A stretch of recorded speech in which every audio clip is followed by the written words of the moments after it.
ओम शांति।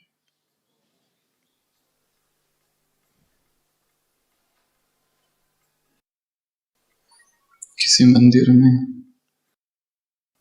एक योगी आकर ठहरा और रोज जो भक्त वहां आते थे उस योगी को देखते थे। उसके चेहरे में एक अलौकिक तेज था। वो प्राय मौन ही रहता था, परंतु चुपचाप उस मंदिर में बैठा रहता।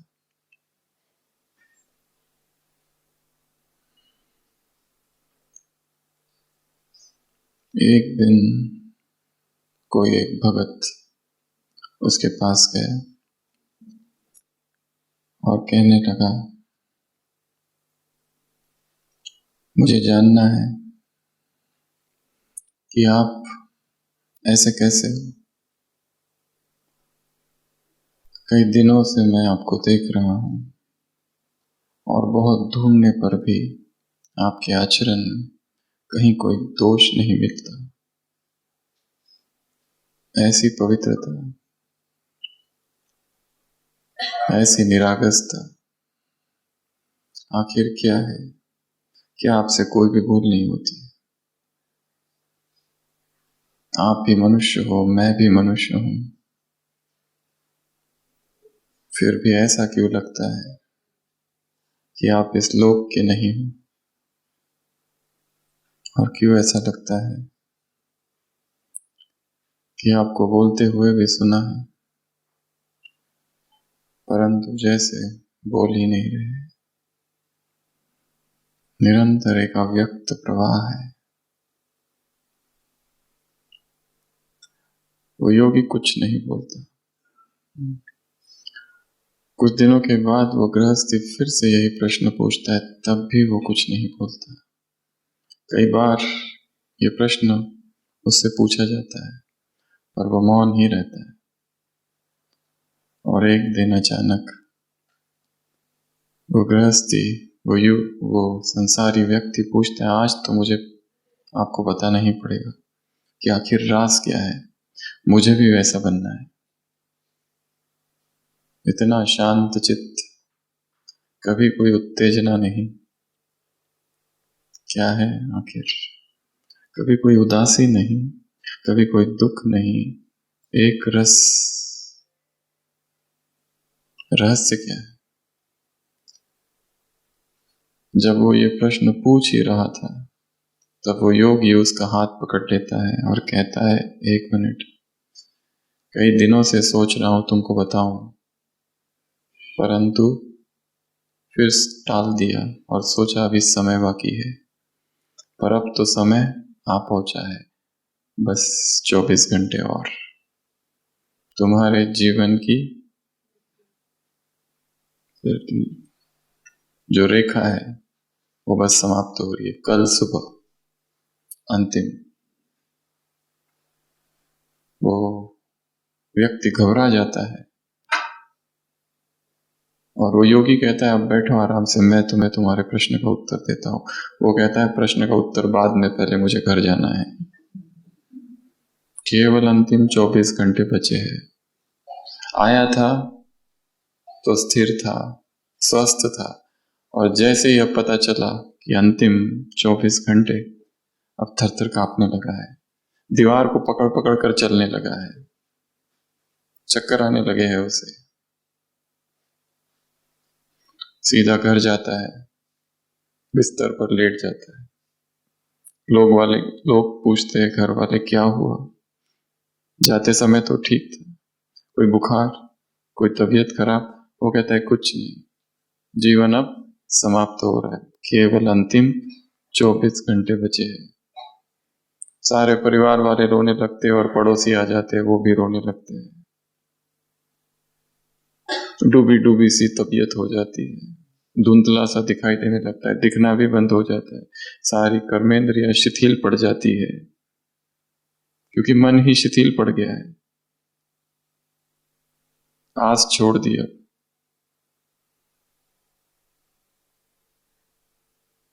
सुबह होती है, और वो योगी आ जाता है दरवाजे पर, लोगों की भीड़, वो कहता है मुझे जाने दो।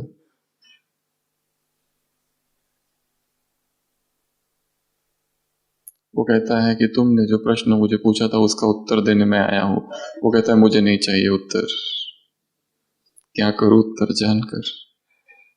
वो योगी पूछता है एक प्रश्न, अब ये बताओ, पिछले 24 घंटे में क्या तुमने किसी से झगड़ा किया? वो कहता है ना। पिछले 24 घंटे में क्या किसी के अवगुण तुमने देखे? कहता है ना। तो क्या कर रहे थे? वो कहता है मैं तो माफी मांग रहा था मन से, जिस जिससे दुश्मनी है, जिस जिसको सताया, जिस जिसको दुख दिया।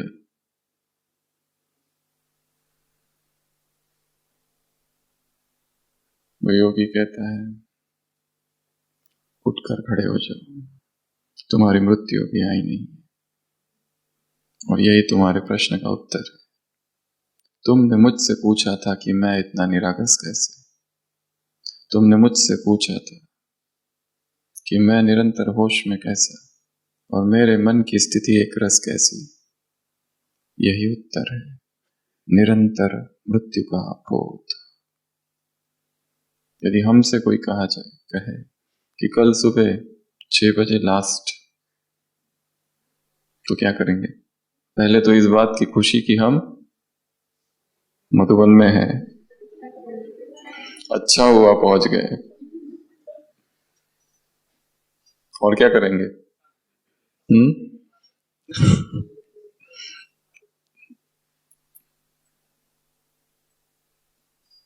निरंतर मृत्यु बोध। किससे दुश्मनी करे, किसकी निंदा करे, किसकी ग्लानि करे, किसका अपमान करे, किसके प्रति कटु वचन बोले, किससे दुश्मनी मोल ले। जीवन अनित्य है, जीवन क्षणभंगुर है। कहाँ नए हिसाब बनाए, कहाँ किसके जीवन के विषय में कुछ बातें हम करें। हमें क्या पता है किसके बारे में? कुछ भी तो नहीं पता। हमें अवगुण ही अवगुण नजर आ रहे। बाबा ने क्या कहा आज? किसी में यदि 35 अवगुण है। 35 कौन कौन से? 35 बहुत बड़ी लिस्ट है। जैसे कि झूठ ही झूठ बोलता है, और कई बार हमने अपने सामने उसे झूठ बोलते हुए देखा। 35 बहुत बड़ी लिस्ट है, एक ही काफी है हमारे लिए। तो एक भी अवगुण किसी में दिखा हमको, तो उसके यदि 35 गुण होंगे तो हमारे लिए वो व्यर्थ हो जाते। परमात्मा और आत्मा में क्या फर्क है ये बताया बाबा ने। किसी में 35 अवगुण है, झूठ बोलता है, विकारी है, छलता है, अपमान करता है, लोगों की निंदा करता है, ग्लानि करता है, दुख देता है, पीड़ा देता है दूसरों को। ये सब अवगुणों की लिस्ट, क्रोध, विकार सब है। पर बाबा क्या कहते हैं? उसमें एक ही गुण है, वो कौन सा? बाप को पहचानने की हिम्मत, बाप को जानने की, याद करने की विधि, जो कि बड़े बड़े नेताओं को, धर्म नेताओं को नहीं आती, वो उसके पास है।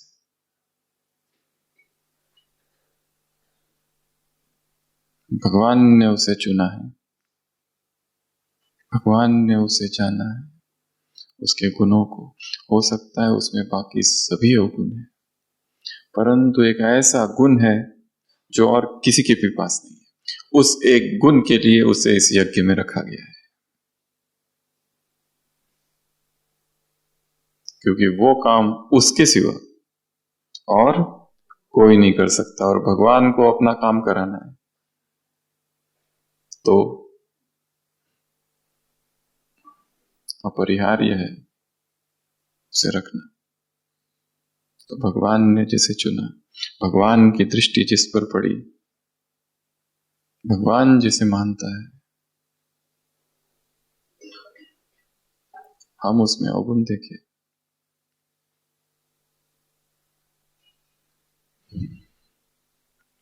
तो निरंतर मृत्यु का बोध, कभी भी कुछ भी हो सकता है। अचानक तो आज सुबह की अव्यक्त वाणी, क्या कहा बाबा ने? कौन किससे मिल रहा है? स्नेही बच्चों से मिल रहा है। और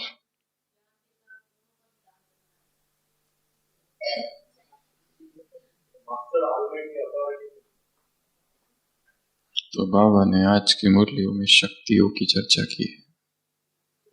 ऐसी 8 शक्तियों की हम चर्चा करेंगे। सबसे पहली शक्ति कंट्रोलिंग पावर, कंट्रोल करना। कंट्रोल करना अर्थात नियंत्रण, संयम,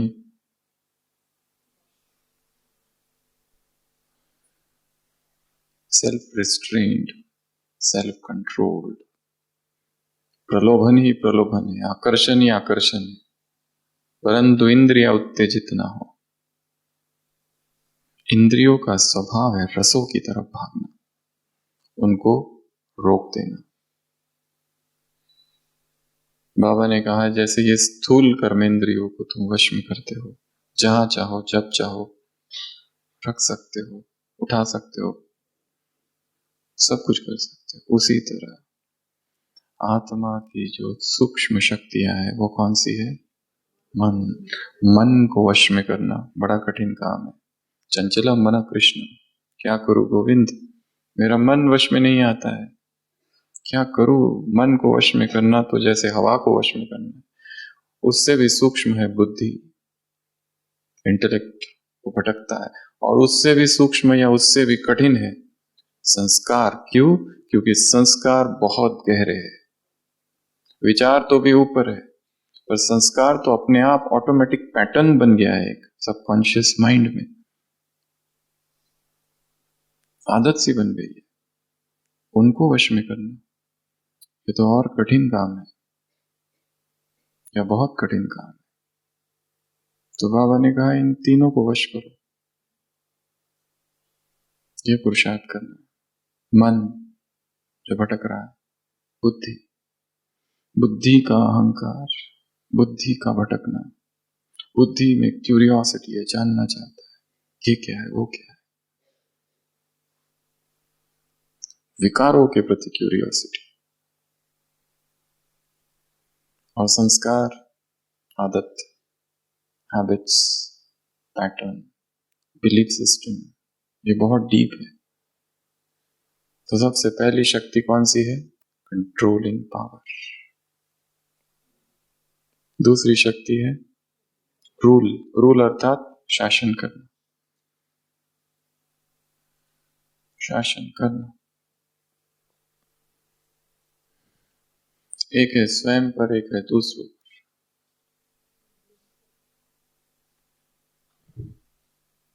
और ये दोनों जब होगी तब क्या होगा? स्वराज्य अधिकारी। ये दोनों जब होगा तो क्या होगा? Handling power. ये दोनों जब होगा तो क्या बन जाओगे? Almighty authority. एक है माइटी, एक है ऑलमाइटी। एक है सर्वशक्ति, एक है यथाशक्ति समथिंग। इन दोनों पर काम करना, अपने सेल्फ कंट्रोल को बढ़ाना।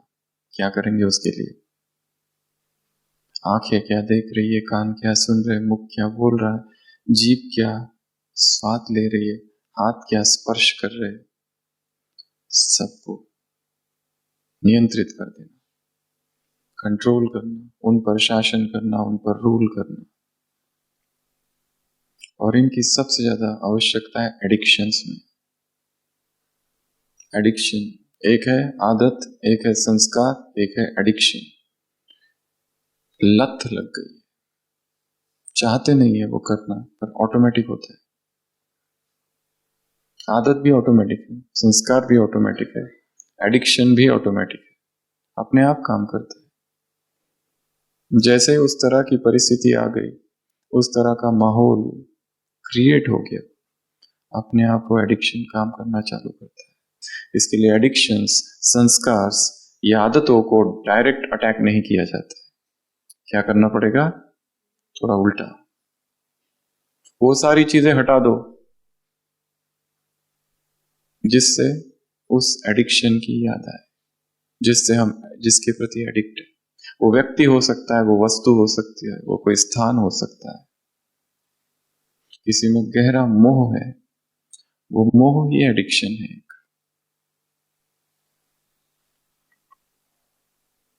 इंद्रियों की चंचलता, कान सुनना चाहते हैं किसी की आवाज, किसी से बात करना चाहते हैं, आंखें देखना चाहती है कोई दृश्य, एडिक्शन है। गहरे से गहरा मोह है देह के प्रति, देह देखना चाहता है, उसकी सारी सच्चाई पता है फिर भी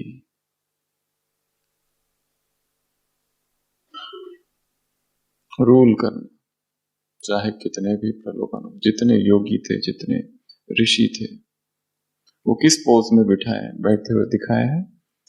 नीचे संत सम्मेलन हुआ, उसमें एक महात्मा जी कह रहे थे कि जितने 24 तीर्थंकर है हमारे, सभी ऐसे बैठे हैं, योग की अवस्था में, अनुशासन की अवस्था में, संयम की अवस्था में,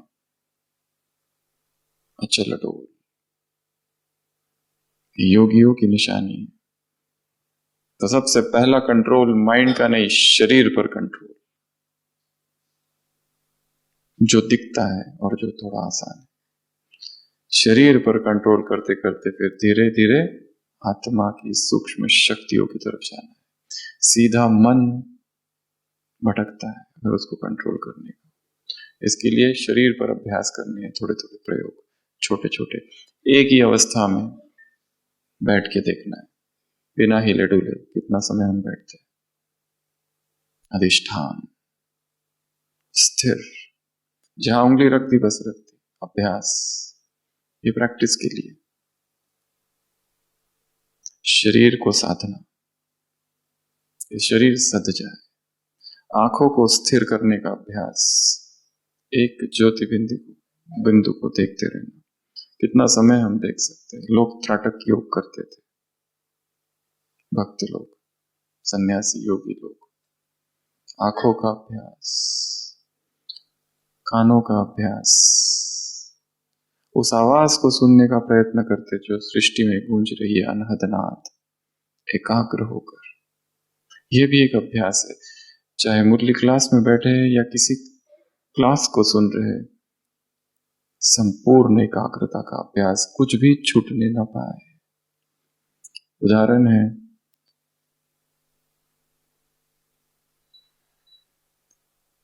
साउथ के कोई स्पीकर आए थे कभी, या हिंदी साइडर कोई स्पीकर थे, और प्रोग्राम साउथ में हो रहा था।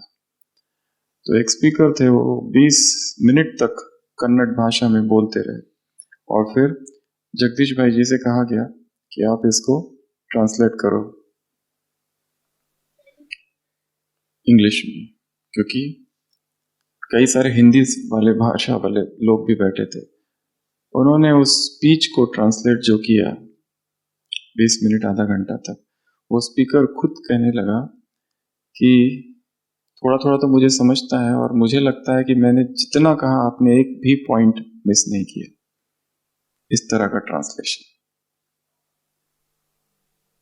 तो जब भी सुनो, ये सोचकर बैठो कि ये जो मैं सुन रहा हूं, थोड़ी देर के बाद ये मुझे किसी और को जाके पूरा सुनाना, तो एकाग्रता अपने आप बढ़ जाएगी। ये सेल्फ कंट्रोल, प्रकृति में जाकर बैठना और आंखें बंद करके जितनी आवाजें आ रही है, पक्षियों की, बादलों की, पत्तों की, एकाग्र होकर सुनना।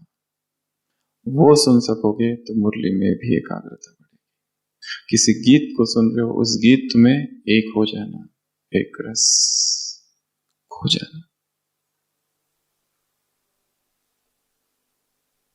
संयम, तो पहले शरीर पर काम करना है, आंखों पर, जिह्वा पर। उसको इतना वैरायटी वैरायटी वैरायटी दे रहे हैं, इसके लिए मन में तरंगे उत्पन्न होती है। जब भोजन एक रस हो जाएगा, स्थिति अपने आप एक रस हो जाएगी। टच, किस भावना से टच करते हैं? कुछ भी टच करो, एक भाव कि जो भी है ये सारी चीजें क्षणभंगुर है, आज है कल नहीं है। रामकृष्ण परमहंस अभ्यास करते थे, ये मिट्टी, ये लोहा, ये सोना, तीनों को हाथ लगा के देखते थे, क्या है? तीनों तो सेम है, ये भी वही, ये भी वही, ये भी वही। किसका आकर्षण रखे? स्पर्श, ध्वनि, स्वाद, दृश्य, आंखों से जो कुछ भी दिखाई दे रहा है, चाहे कितना भी अच्छे दृश्य हो, कुछ भी नहीं रहेगा।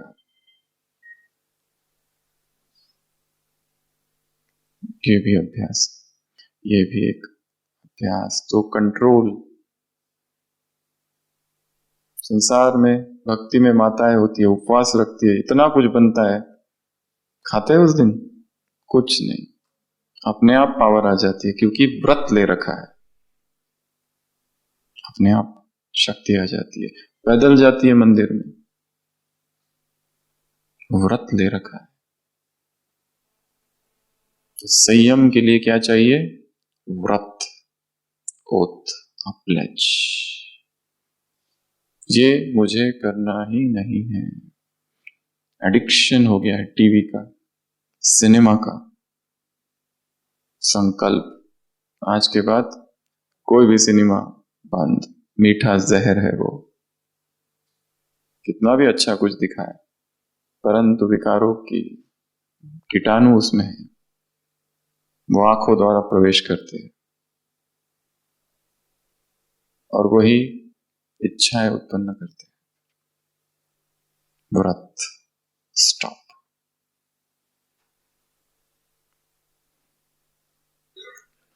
यदि हमसे कोई विकर्म हुए हैं और कोई अपने आप से पूछे कि ये क्यों हुए, ये कहां से सीखे, उत्तर एक ही, टीवी, सिनेमा, चलचित्र, वीडियो, दृश्य।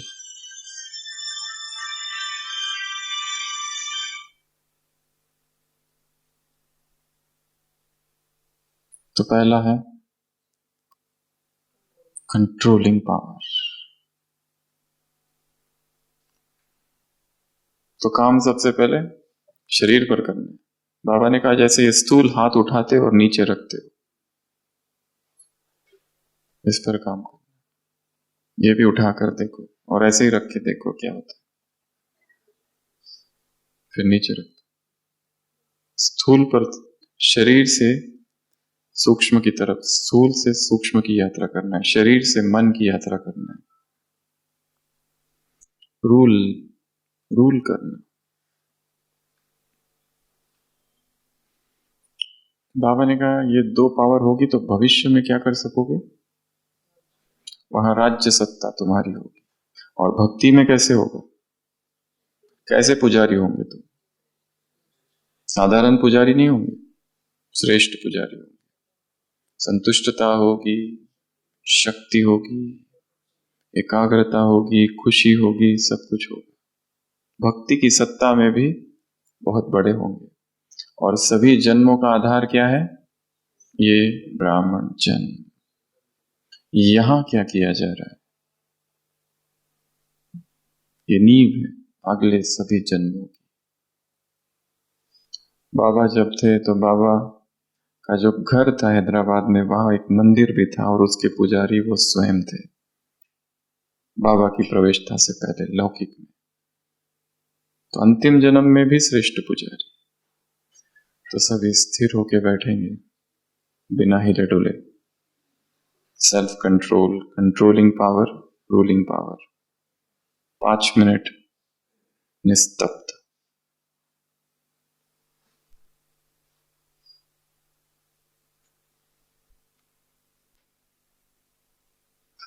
तीसरी शक्ति है हैंडलिंग पावर। और ये ऐसी शक्ति है कि हम में से हर एक को पूरे दिन भर इसका प्रयोग करना पड़ता है, लोगों को हैंडल करना पड़ता है। सीनियर, साथी, जूनियर, लौकिक, स्टूडेंट, ब्राह्मण परिवार, बाहर के लोग, अचानक आई हुई परिस्थिति को हैंडल करना, निंदा को कैसे हैंडल किया जाए, हाउ टू हैंडल इंसल्ट। कोई अपमान कर दे, क्या करे, दुखी हो जाए, ये भी एक कला है। इंसल्ट को कैसे हैंडल किया जाए, अपमान को कैसे हैंडल किया जाए, ग्लानि को कैसे हैंडल किया जाए, दुखी हो जाए। हर्ट, डिसेप्शन को कैसे हैंडल किया जाए, कोई धोखा दे दे उसको कैसे हैंडल किया जाए। बाबा ने कहा जब मन बुद्धि संस्कार इनको हैंडल करना आ जाएगा तो ये हैंडलिंग पावर अपने आप आ जाएगी, क्योंकि सारा खेल मन का है। इसके लिए कई प्रयोग करते रहने हैं दिन भर, शरीर पर भी प्रयोग करने हैं, मन पर भी प्रयोग करते रहना है कि हे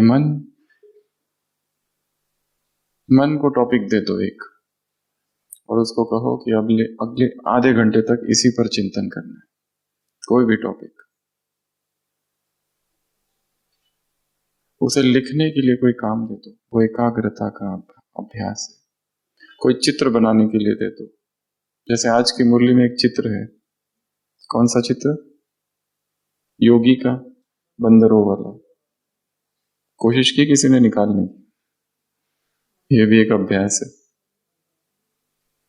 चित्र निकाल। मुरली सुनते सुनते वो जो पॉइंट है उसी का चित्र भी निकाल सकते हैं। एकाग्रता का अभ्यास है ये सारे। या फिर कभी इस तरह से बैठ जाओ कि पूरी मुरली में जितने इंग्लिश शब्द आएंगे वो मुझे सारे नोट करने, या फिर पूरी मुरली में जितनी बार फिर शब्द आएगा फिर वो मुझे नोट करना है। पूरी मुरली में जितनी बार श्रीमत शब्द आएगा उतनी बार वो मुझे नोट करना। पूरी मुरली में जितने जितने पात्र आएंगे, कैरेक्टर्स आएंगे, राम, सीता, रावण, शूर्पणखा, माया, सीता, मीरा, नारद, कुंभकर्ण, ये सारे नोट करने, केवल इनके नाम। बुद्धि अपने आप एकाग्र, क्योंकि हम ढूंढने में लगे हैं। मन की टेंडेंसी को समझना है, उसे काम जब दिया जाता है तब वो एकाग्र होता है, नहीं तो एकाग्र नहीं होता है, स्कैटर्ड रहता है माइंड। यहां क्लास में बैठे, परंतु यदि आपको कहा गया ये क्लास में जो बताया जा रहा है, क्लास होने के बाद आपको सारे मेन पॉइंट्स लिख के बताने हैं, तो एकदम एकाग्र हो जाएंगे। और नहीं तो क्लास उधर चालू है, हमारा अपने मन में कल के जाने की तैयारी और टोली लेनी है और ट्रेन में क्या करना है, फिर प्लानिंग चालू है यहां से जाके क्या क्या करना है। एकाग्रता के लिए काम देना है मन को, तो वो एकाग्र होता है, अन्यथा एकाग्र नहीं होता है। या फिर कभी एक एकाग्रता का अभ्यास है, अपने पूरे जीवन को देखो, बचपन से अब तक क्या किया हुआ,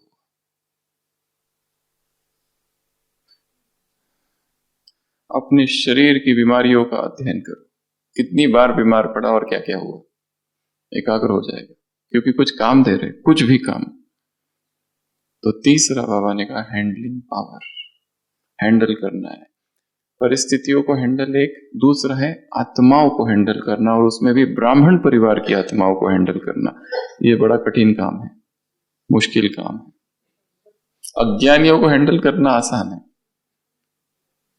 पर ज्ञानियों को हैंडल करना, और जिनको एक एक अवगुण रग रग को हम जानते हैं, जिसकी कितना भी सोचे कि इसने भगवान को पाया, परंतु उसके अवगुण बहुत ज्यादा है, क्या किया जाए। बाबा ने कहा आत्मिक स्नेह, बाप ने क्या देखा वही देखो, तो सहयोग मिलेगा। और बाप से कनेक्शन, बीज से कनेक्शन होगा तो परिवार से सहयोग अपने आप मिलेगा। परिवार से सहयोग नहीं मिल रहा है, अर्थात बीज से हम कनेक्टेड नहीं है। काम उन पर नहीं करना है, काम इधर करना है, प्रेम के सागर के साथ जोड़ना है स्वयं को। तो सहयोग, सद्भावना, चाहे किसी में कितने भी अवगुण हो, कुछ भी हो, पर यदि हम उसके बैठकर अवगुणों का चिंतन करें तो हमें क्या फायदा। और अभी इसी समय मृत्यु आ गई तो हम उसके अवगुणों का चिंतन करते करते शरीर छोड़ेंगे। और जीवन का कुछ भी भरोसा नहीं, अनित्य, एब्सोल्यूट इन ट्रांसिटरी। हम देखते हैं हॉस्पिटल में अचानक कुछ कुछ होते जाता है पेशेंट्स, अचानक पेशेंट्स को लेके आते, कहते अभी तक ठीक थे, यहाँ घूमने आए थे, अचानक कुछ हो गया हॉस्पिटल। तो कितना सब कुछ ट्रांजिटरी है, क्षणभंगुर है। तो इस हैंडलिंग पावर को डेवलप करना है। चौथा है वाह वाह की शक्ति।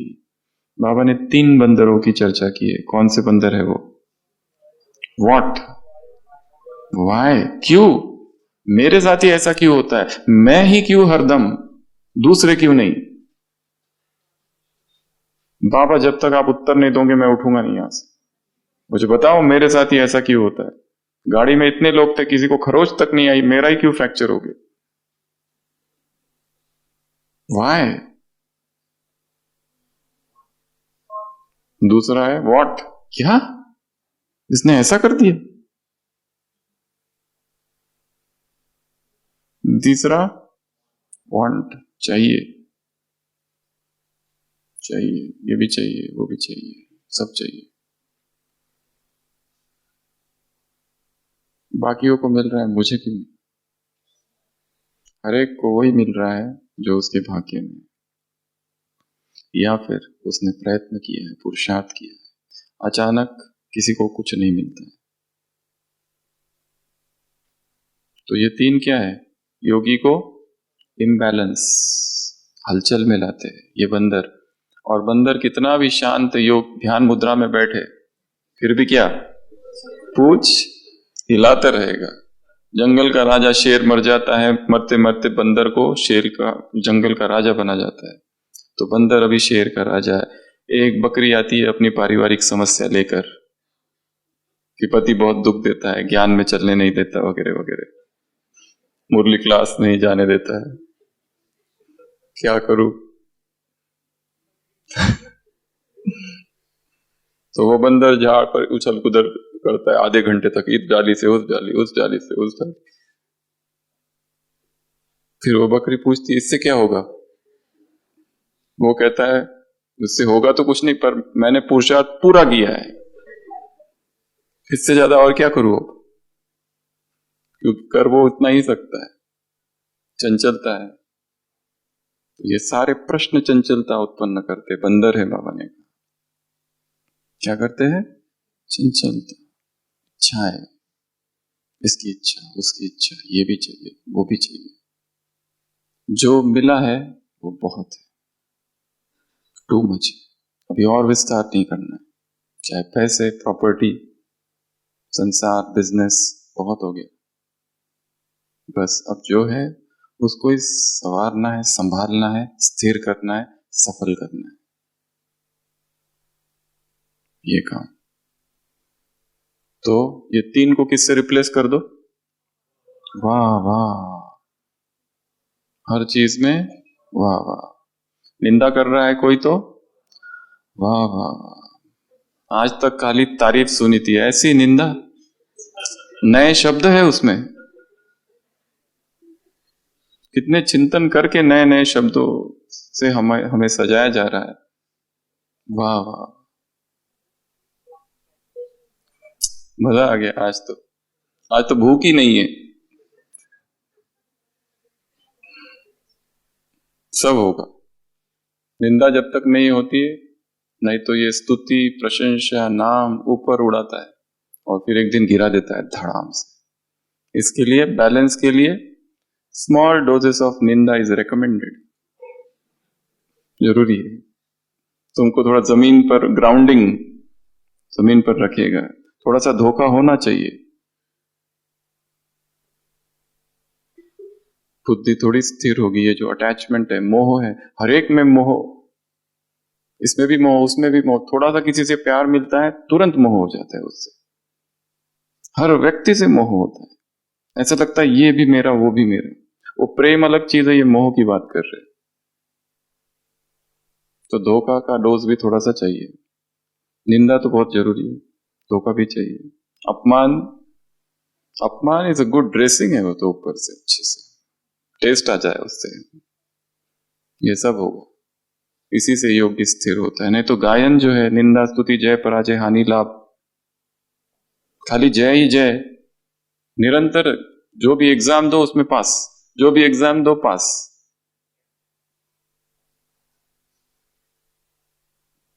थोड़ा फेल का भी मजा चखो, थोड़ा फेल भी होना चाहिए। छोटा सा बच्चा कहता है, देखो दुनिया में लोग कितना थोड़ा सा कुछ करते हैं एडिक्ट हो जाते हैं, दारू सिगरेट बीड़ी, मैं बचपन से पढ़ाई कर रहा हूं अभी तक एडिक्शन नहीं होता है। This is self control. Controlling power की परिभाषा, नई परिभाषा।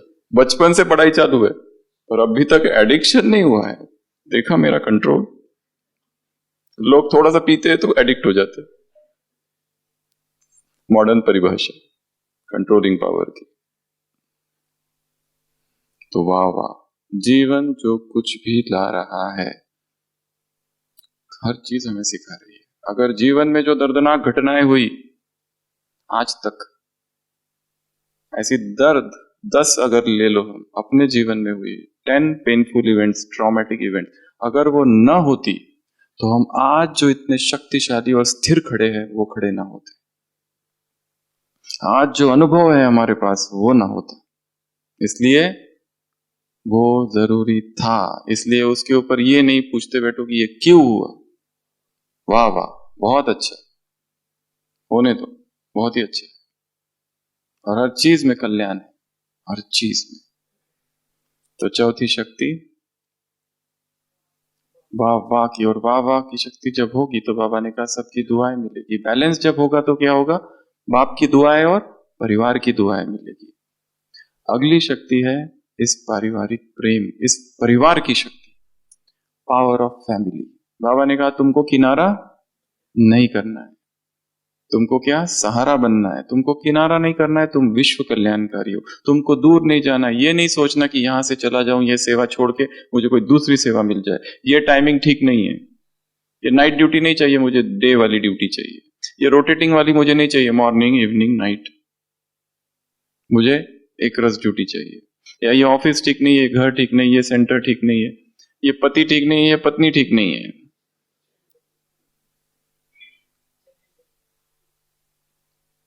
ये कमरा ठीक नहीं है, कुछ भी ठीक नहीं है। बाबा ने क्या कहा इसके लिए, ये बदली करना क्या है, बुद्धि को बदलना, कहीं पे भी नहीं टिकोगे। और ये देखा है, कोई आता है एक डिपार्टमेंट, ये डिपार्टमेंट ठीक नहीं, मुझे चेंज कर दो, इसमें ज्ञान योग नहीं हो पा रहा, टाइमिंग ठीक नहीं है, दूसरा डिपार्टमेंट दे दिया। यहाँ के इंचार्ज ठीक नहीं है, दूसरा डिपार्टमेंट दो, दूसरा डिपार्टमेंट दे दिया। यहाँ के जो साथी लोग हैं ना बिल्कुल ज्ञान योग वाले नहीं है, व्यर्थ की बातें करते, डिपार्टमेंट चेंज करके दे दिया। यहाँ बहुत ज्यादा काम है, टाइम ही नहीं मिलता, डिपार्टमेंट चेंज।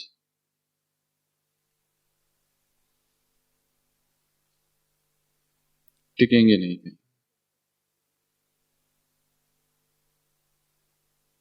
भटकती रहती है बुद्धि।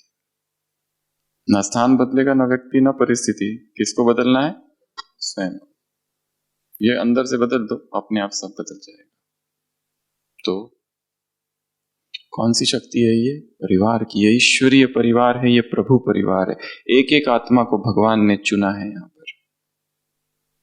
बाबा ने कहा तुम सन्यासी नहीं हो, तुम ऋषि मुनि नहीं हो, इनके बीच में रहकर संपूर्ण बन के दिखाना है। आप विपरीत परिस्थितियों में ही संपूर्ण बनना है, अनुकूल परिस्थितियों में नहीं, प्रतिकूल परिस्थितियों में, एडवर्स सिचुएशंस में, सब विरोधी है, उसमें आगे बढ़ना है। इसमें तो मजा है, सब कुछ अच्छा है, इसमें कोई मजा नहीं है। और चाहे किसी में कितने भी अवगुण हो, कुछ भी हो, वो आत्मा तो प्योर है ना, वो तो नीचे अभी प्लेयर्स आ गए विकारों के, परवश है उस समय, क्या किया जाए। ज्ञानी है परंतु फिर भी कोई पुराना हिसाब है जो उसके पीछे है, ग्रहचारी है बैठे हुए, वेट, एक दिन आएगा वो भी मुक्त हो जाएगा उससे। शुभ भाव। तो परिवार की शक्ति। अगला, शुभ उम्मीदों की शक्ति। बाबा ने शुभ उम्मीद रखी। जब तुम बाबा के पास आए थे, क्या सारे सर्वगुण 16 कला संपूर्ण थे क्या? कितना अच्छा उदाहरण दिया। हम में तो क्या कुछ नहीं था, और यहां आने के बाद, जैसे मोहम्मद पैगंबर साहब के जीवन में एक उदाहरण है कि एक व्यक्ति था, वो रोज नमाज पढ़ने जाते तो देखता था वो सोया है। फिर धीरे धीरे उन्होंने उसको मोटिवेट किया और थोड़ा ज्ञान सुनाया, समझाया। फिर वो एकदम पक्का मुस्लिम बन गया और वो भी उनके साथ सुबह सुबह नमाज पढ़ने जाने लगा। 1 मास 2 मास और एकदम पक्का बन गया। और एक दिन जब वो दोनों जा रहे हैं तो देखता है एक दूसरा व्यक्ति सोया है। वो कहता है देखो कैसे लोग हो गए, सो रहे हैं इस समय, ये भूल गया ये भी सोता था। अब घृणा का भाव है उसके प्रति जो सो रहा है। पुरुषार्थ का अहंकार भी एक अहंकार है। हम ज्यादा पुरुषार्थ करते, तुम कम करते हो। हम अमृत वेला करते, तुम नहीं करते। हम चिंतन करते, तुम नहीं करते। ये भी एक अहंकार ही। तो शुभ उम्मीद है। बाबा ने कहा दिल शिकस्त नहीं होना है, फिर क्या बनना है? दिलशाह। ना अपने से दिल शिकस्त होना है, ना दूसरों से, ना सेवा से। ये 3 बातें बताई। डोंट गेट डिसहार्टेंड, कुछ भी हो जाए। दिलशाह अर्थात बड़ी दिल, बेहद की दिल। उदार चरिता नाम तू, विशाल दिल। छोटी छोटी बातों में फंसना, कमेंट करना, अटकना, ये सबसे बाहर। जैसे वो उसकी दृष्टि है वैसे। तो उम्मीदों की शक्ति। उसके बाद में पावर ऑफ डिवाइन लव। बाबा ने कहा मुश्किल शब्द क्यों होता है? टीचर से मुलाकात कब अनुभव होता है मुश्किल? जब जब कोई बीच में आ जाता है तब। नहीं तो जहां प्रेम है वहां पर सब कुछ कुर्बान हो जाते। पतंगे का उदाहरण दिया, परवाना क्या हो जाता है? कुर्बान हो जाता है। गुंबज का भी उदाहरण दिया एक जगह। जो हम बोलते हैं वही वापस आता है। इसके लिए ये जो एनर्जी है शुभ भावना की, बहुत बड़ी ऊर्जा है। हम जिसके भी प्रति भेजेंगे, एक दिन वो बीज तो पड़ेगा ही। उसको बदलना ही है। वो बदलने में हो सकता है 5 साल, 10 साल या 20 साल भी लग जाए, पर होगा। जंगल में आग लग गई। एक चिड़िया तालाब से पानी ले लेके बुझा रही है। उसको पूछा क्या, तुम क्या समझती हो कि तुम्हारे ये पानी लेके बुझाने से ये जंगल की आग बुझ जाएगी? उसने कहा कम से कम मेरा नाम उन आग लगाने वाले की लिस्ट में तो नहीं होगा। मेरा नाम आग लगाने वालों की लिस्ट में नहीं होगा। नाम कहाँ होगा? बुझाने वालों की लिस्ट में। उसका परिवर्तन हो गया किसी का, तो मैं उस लिस्ट में नहीं होगा कि उसको बिगाड़ा किसने था। किस लिस्ट में होगा? हमने थोड़ी थोड़ी शुभ भावनाएं भेजी थी। वो गिलहरी थी ना, उसने भी वो राम का जो पुल बना ना, थोड़ा तो कंट्रीब्यूट किया ही था उसने, और ज्यादा किया था अगर एक रीति से देखा। जो बीच के जो छोटे छोटे थे, बंदर तो बड़े बड़े पत्थर रख रहे, छोटे छोटे पत्थर, ये रेत के कण, वो सब कौन डाल रहा है? वो गिलहरी डाल रही है। इसलिए राम जी बड़े खुश हुए और क्या किया? हाथ घुमाया। इसलिए गिलहरी के शरीर पर दिखता है ना, ऐसा कहते हैं वो राम जी के हाथ है। तो भगवान भी इधर हाथ घुमा देगा थोड़ा।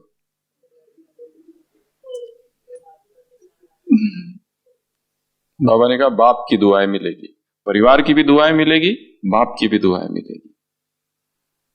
इसके लिए जंगल को हम बुझा तो नहीं सकते, परंतु जलाने वालों की लिस्ट में हमारा नाम ना आए।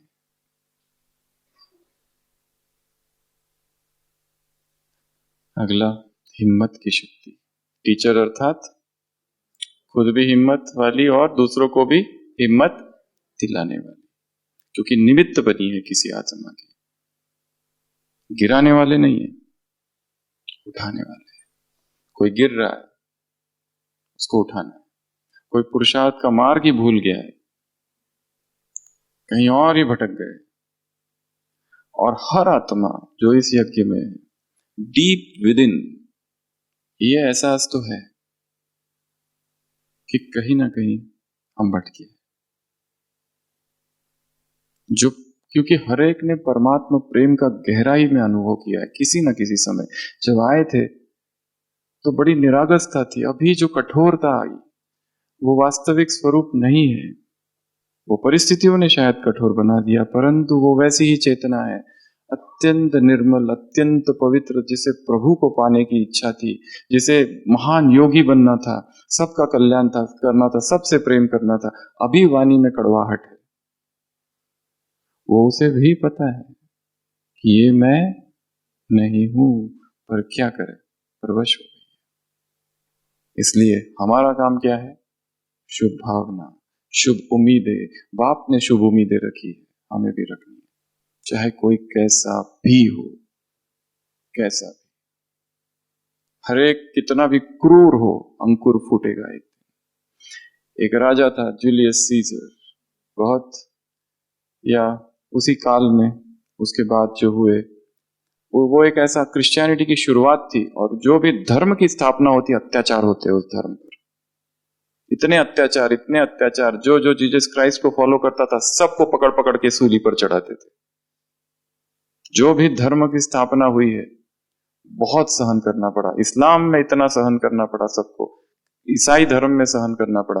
वो जो राजा था, एक बार उसका जन्मदिन था, और उसको खुश करने के लिए वो जो उसके सब मंत्री, वो सब लोग थे, उन्होंने कहा आप आपको एक दृश्य दिखाते हो, और कितने लोगों को सूली पर चढ़ा कर रखा है।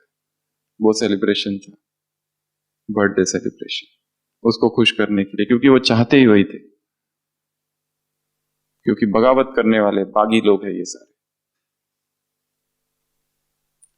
तो वो जो जा रहा है राजा, और देख रहा है, और जाते जाते उसका बर्थडे, एक व्यक्ति है जिसको सूली पर चढ़ाया हुआ है, और उसके मुख से शब्द निकल रहे हैं, वो कहता है हैप्पी बर्थडे टू यू। उसको लगता है ये व्यक्ति मर रहा है और मैं मार रहा हूं उसे, और मुझे ये शुभकामनाएं दे रहा है मेरे जन्मदिन की, और अचानक परिवर्तन हो जाता है। इतना क्रूरता जो अंदर थी बदल जाती है, शुभ भाव, प्रेम का अंकुरित फूटता है। और वो व्यक्ति तो मर गया जिसने ये बोला, पर बोल जाते जाते बड़ा काम करके चला गया। तो चाहे कोई कुछ भी करे, सबके प्रति शुभ उम्मीदें, शुभ भाव, ये खेल है। वाह वाह वाह वाह वाह, ऐसे कैसे वाह वाह करने वाली आत्माओं को, ऐसे स्वराज्य अधिकारी आत्माओं को, मास्टर ऑलमाइटी अथॉरिटी आत्माओं को, ऐसे यथार्थ हैंडलिंग पावर रखने वाली आत्माओं को, ऐसे विश्व कल्याणकारी आत्माओं को, विश्व से किनारा न करने वाली आत्माओं को, ऐसे संसार का सहारा बनने वाली आत्माओं को, ना केवल आत्माओं का, प्रकृति का भी सहारा बनने वाली आत्माओं को, ऐसी स्नेही आत्माओं को, संपन्न आत्माओं को, संपूर्ण आत्माओं को, रूलिंग पावर वाली, कंट्रोलिंग पावर वाली, हैंडलिंग पावर वाली आत्माओं को, ऐसे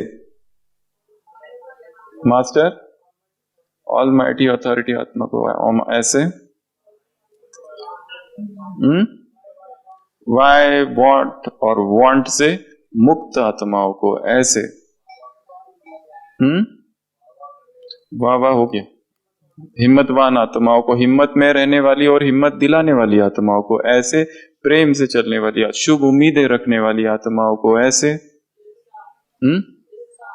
दिलशाह आत्माओं को, दिल शिकस्त ना होने वाली आत्माओं को, ना स्वयं से, ना औरों से, ना परिवार से, ना सेवा से, ऐसे प्लेन बुद्धि वाली आत्माओं को, यथार्थ सेवाधारी आत्माओं को, ऐसे गुणों का दान करने वाली आत्माओं को, ऐसे ऐसे अगर किसी में 35 अवगुण है तो एक गुण को देखने वाली आत्माओं को, ऐसे ऐसे बीच से जोड़ने वाली आत्माओं को, ऐसे मृत्यु के बोध में रहने वाली आत्माओं को, ऐसे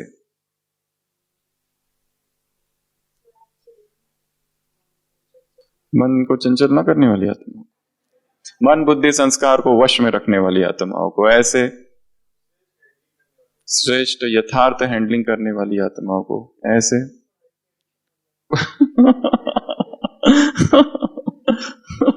पढ़ाई की एडिक्ट होने वाली आत्माओं को ऐसे, वैरायटी संस्कार होते हुए भी ये समझना सभी बाप किसने चुना है उनको, आत्मिक दृष्टि रखने वाली, सद्भाव शुभ भावना रखने वाली आत्माओं को ऐसे, बीच से कनेक्ट होने वाली और दूसरों को कनेक्ट करने वाली आत्माओं को ऐसे, सहज को कठिन न बनाने वाली आत्माओं, और बाप और अपने बीच किसी को भी आने न देने वाली आत्माओं को। बाप दादा का याद प्यार, गुड नाइट और नमस्ते। हम रूहानी बच्चों की रूहानी बाप दादा को याद प्यार, गुड नाइट और नमस्ते। ओम शांति।